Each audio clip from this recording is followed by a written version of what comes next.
Welcome once again to another time value of money video. This is problem number 4 from Advanced Time Value of Money. A renter signs a 3-year lease that requires monthly rental payments at the end of each month. The rent in the first year is $1,000 per month, and the monthly rent increases by 10% at the start of each new rental year. If, at date 0, the renter deposits $33,000 into an account that guarantees a 1% monthly yield in a tax-free world, will this fully fund the 3-year lease obligation? Another great question. Well, let's look at the answer.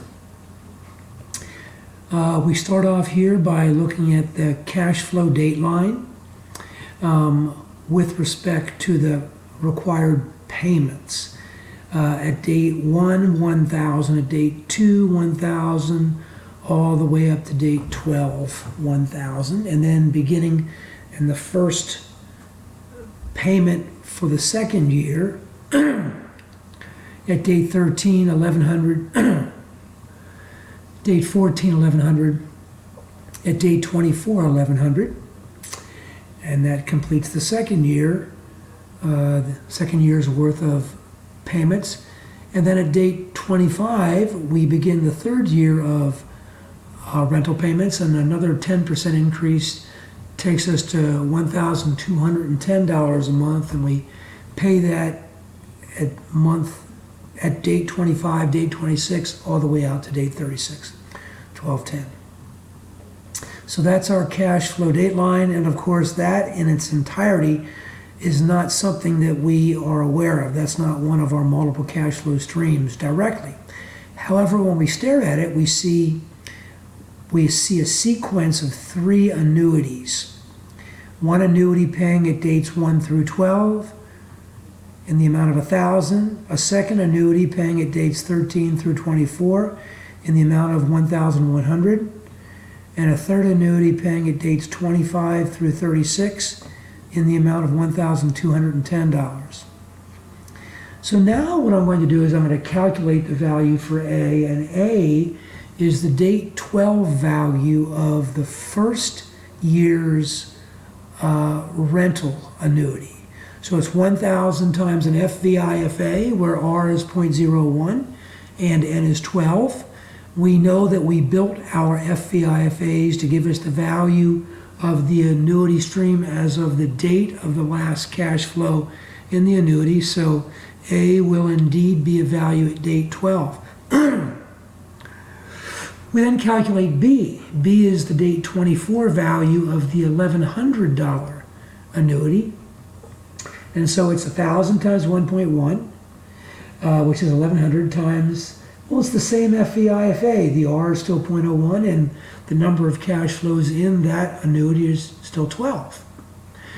And that gives us B at date 24. And then we calculate C, which is the date 36 value of the $1,210 annuity. And as of date 36, the date of the last cash flow for that $1,210 annuity.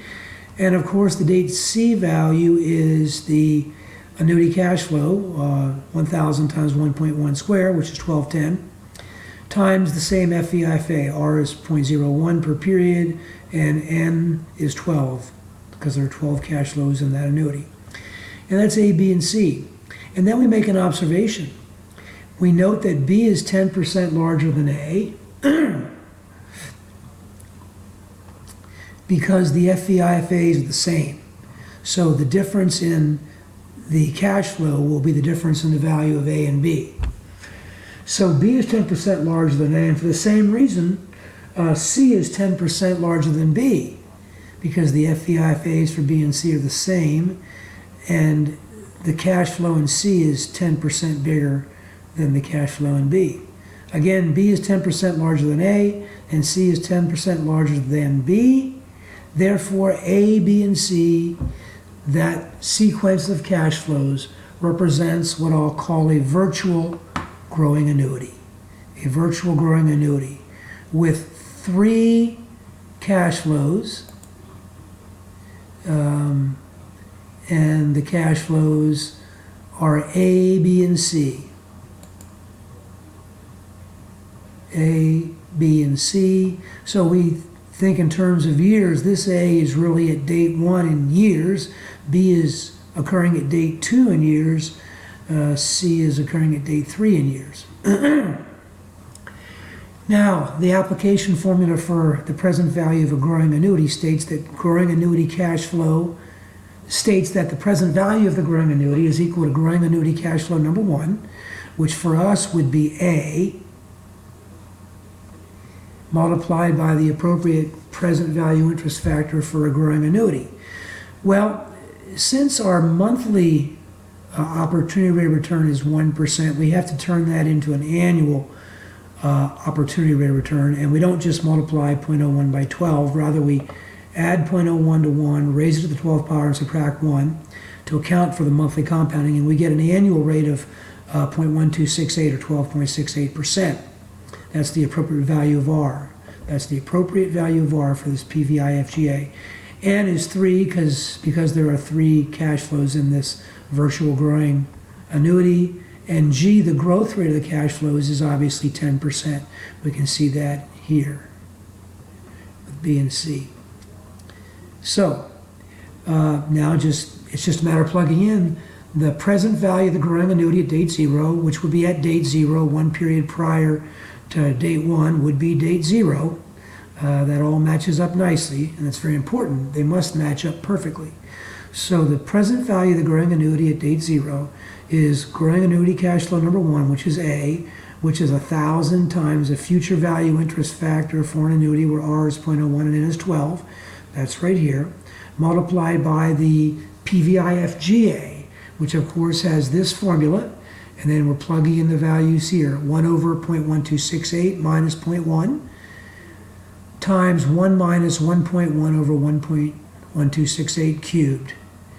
And so again, the present value of the growing annuity is equal to growing annuity cash flow number 1, growing annuity cash flow number 1 times the present value interest factor for the growing annuity. Growing annuity cash flow number 1 is $12,682.50, and the value for this PVI-FGA is 2.5995, and the present value of the growing annuity at date 0 is $32,967.79.